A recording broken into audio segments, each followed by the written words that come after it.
If you're thinking about making that move to Tulsa, Oklahoma or one of our surrounding suburbs, then be sure you do this first.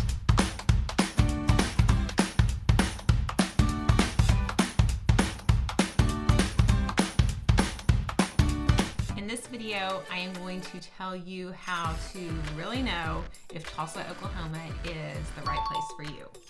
But first, if this is your first time to our channel and you want to know everything that there is to know about living in Tulsa, Oklahoma or our surrounding suburbs, then tap that little bell notification and subscribe. That way you can be the first to know what's going on in our local Tulsa area real estate market. I'm Sabrina Shaw. I'm a local real estate agent here in Tulsa, Oklahoma.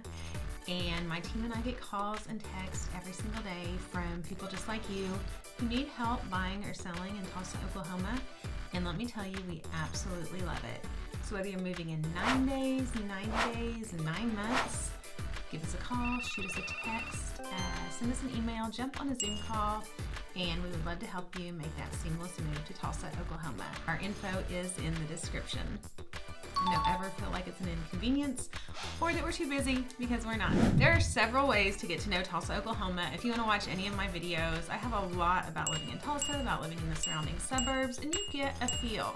But if you really want to know what it's like, the best thing to do is to visit. Now, does everyone visit first? No. I mean, we've done virtual tours and I have had clients that have moved and loved it before visiting. But if you can, the best thing to do is to plan a trip for work and play. And what I mean by that is plan like a Thursday through Sunday, to where, you know, you get in like Thursday morning, so then you have Thursday afternoon, maybe Friday morning to play a little bit. And then Friday afternoon, all day Saturday, we go look at houses. And then Sunday, for when you're leaving, you can have brunch and head out. Really, I recommend like a Wednesday through Sunday trip or a Thursday through Sunday trip, because then you get to see what Tulsa's like during the weekdays when you're going to have things like school traffic and 5 o'clock traffic and people out and about, and then you're going to see our relaxed, calm weekends. So that's really the best way to plan it. So I have a guide of best things to do in Tulsa, and I tell you what to do, recommend restaurants with that, but then I'm still texting and explaining and things like that. So I decided to make a video with all my recommendations. As far as places to stay, downtown is so fun. And if you don't have little kids, I would definitely recommend staying downtown. I love the Mayo, I love Indigo. Those are two really great spots. There are also the casinos. You could stay at the Hard Rock Casino and you could stay at River Spirit Casino, and you would have plenty of entertainment there. And if you have kids, then the Airbnbs are really good here. And I would say probably Jenks would be a good place to have an Airbnb. There are some cute Airbnbs in Tulsa, but I think definitely you were in one in Jenks, Owasso, Bixby, Broken Arrow, you'd do pretty good in the suburbs. So then on your day to play, if you have kids, there are so many fun things to do. It's fall right now, but I would tell you to go to the gathering place, you know, spring, summer, winter, fall. Your kids are going to have a great time. As an adult, you'd have a great time. You could take a pair of walking shoes, just comfy shoes, walk around the park, bring your work, eat in the lodge. You can have coffee downstairs at the Red Bed Cafe, go to the boathouse. That would be a really enjoyable day, you know, for adults or for kids. The Jinx Aquarium, super fun. If you go to the Jinx Aquarium, then my recommendations for eating is and that's a great part of Jinx to check out, because you're along the Riverwalk, and so you've got Andolini's, one of my favorite pizzas ever, if not the best. Oh my goodness, I love Andolini's pizza so much. You have Bramble, which is a great like breakfast brunch place. You have Los Cabos, which has amazing Mexican food, and they have live bands usually Thursday through Sunday. And then you've got Waterfront Grill, which has an amazing patio, and especially enjoying it in fall and in the spring, like this is perfect patio weather. And they have a fantastic brunch. They're gonna have an omelet bar and a Bloody Mary bar, and all really great places to eat. So right there along the Riverwalk, if you go to Jinx Aquarium, you know, the kids will have fun. All of those places would be kid friendly. You would enjoy that. Okay, for adults, I would say if you're going to be spending time in downtown for the evening, they've got Shady Keys. There's a dueling piano bar that's fun. You've got the Blue Dome District. You've got the Arts District.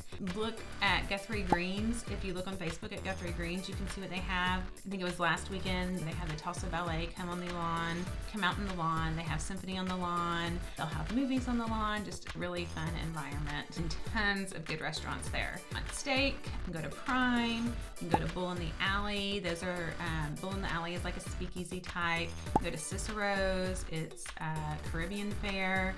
You can do Mexicali Border Cafe, which that has been there forever. It's not my favorite Mexican, but a lot of people like it. There's a cool little bar in the Arts District called Valkyrie, and it reminds me of like Harry Potter, like a Harry Potter bar. It's really cool, and they have really neat, pretty cocktails. You've got Duet, which is fun, and they have live music. Check out the Performing Arts Center, see what shows are playing. The Performing Arts Center is a great time too. And then, by the Performing Arts Center, you're kind of by the Blue Dome District. And so you've got like Bourbon Street Cafe, you've got Yokozuna, which is sushi. You've got In the Raw, Rooftop, which is really cool. Super great food there. Okay, you could head to Cherry Street too. Like all these places, they're just fun to be. So Cherry Street, you've got Sidecar, which is a wine bar, and that's a really fun atmosphere. I really like that. And underneath that, you have Hemingway's, which is kind of again like the speakeasy steakhouse type. So Bull in the Alley, Hemingway's, super good. But with Hemingway's, you have Sidecar above you, and then with Bull in the Alley, you've got downtown. So at Cherry Street, you're a little bit outside of the main downtown area. You've got Smoke. They've got an Andolini's location there. Lots of cool shopping, but that'll be closed if you go in the evening. And then you can go on over to Brookside. Brookside would be fun to go during the day because you've got a lot of shopping. You've got Shades of Brown coffee shop.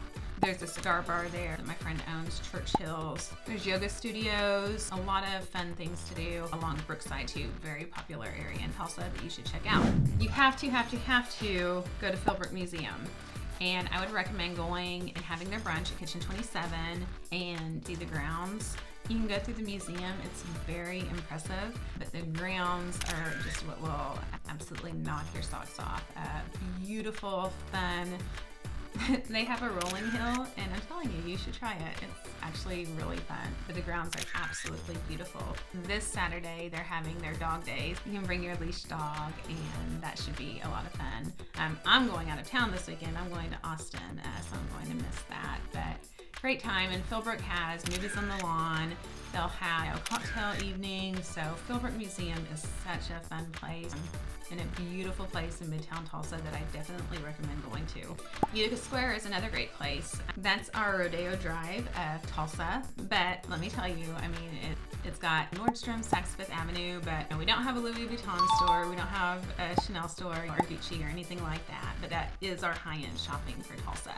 And it's really cute and quaint. I recommend Wild Fork. They have a great brunch and they have great food. Stone Horse is really great. Polo Grill is fantastic. Those are my favorite, because they're local. There's P.F. Chang's, which is a chain, which I like, that's okay, but I love the local. So yeah, those are the places that I would recommend, and you'll love the shopping. And then you'll just love that Midtown feel. And drive around the houses there. They're beautiful. Landscaping is gorgeous. If you want to go a little bit farther out, especially during the fall and spring season, I would recommend the Botanical Gardens.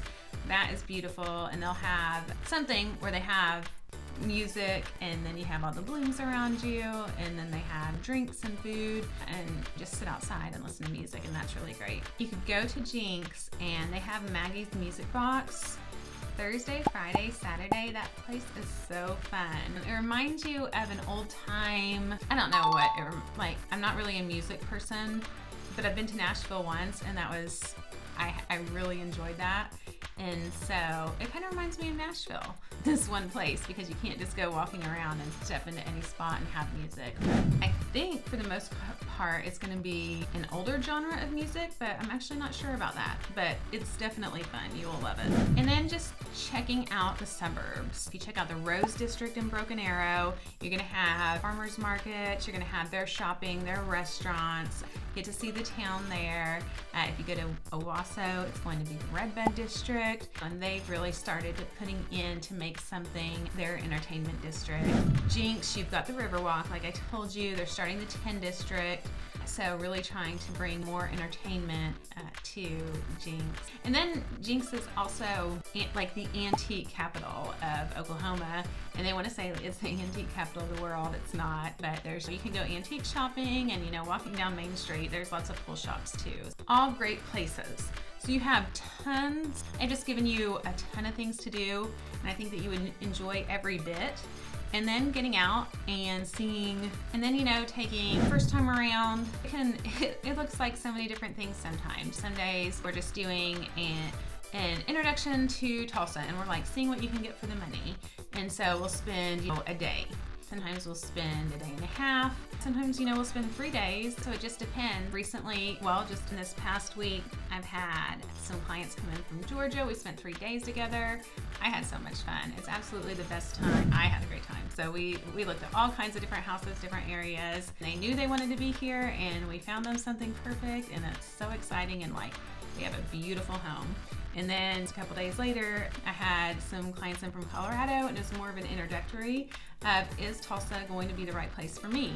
And so we explored, they have children, and so they really like the Bixby school system. So we explored Bixby, and we did price range from $330,000 to I think $770,000. Our price range for that, just seeing how far your dollar could stretch, what you can get. But they were very pleasantly surprised. So it just depends, and that's just a conversation of reaching out and planning. But this is what you should do before you move to Tulsa. So it can go several different ways. And like I said, I've even done the virtual before, and most people are more comfortable with the virtual after they've been to Tulsa before. Then they know what it's like, and then it's more about the house. I'll show the neighborhood and all of those things. That is what I recommend that you do before moving to Tulsa. So plan a trip for work and play. No matter what, I think you will enjoy yourself. I want you to see what Tulsa's like on the Monday through Friday, and then I want you to see the weekends, the Saturday and Sunday, because it's very relaxed and calm. Of course, in downtown Tulsa, it's a little bit more dense, so you're gonna have a little bit of more excitement and hustle and bustle. And then of course in the suburbs, pretty relaxed. Those are my recommendations. You can email me, you can text me, you can leave a comment with your email asking for my guide on things to do with Tulsa. So if you're thinking about Tulsa and you want to take a trip, put in the comments, put your email address and your name, and I'll send you my guide of the things to do in Tulsa. Reach out, me or someone on my team. We would love to walk off our calendar and show you some houses along the way. And I hope this video was helpful. No place is perfect, but I think you coming to Tulsa and experiencing it would be something that you would enjoy. Again, reach out to us. 9 days, 90 days, 9 months. We would love to show you around town.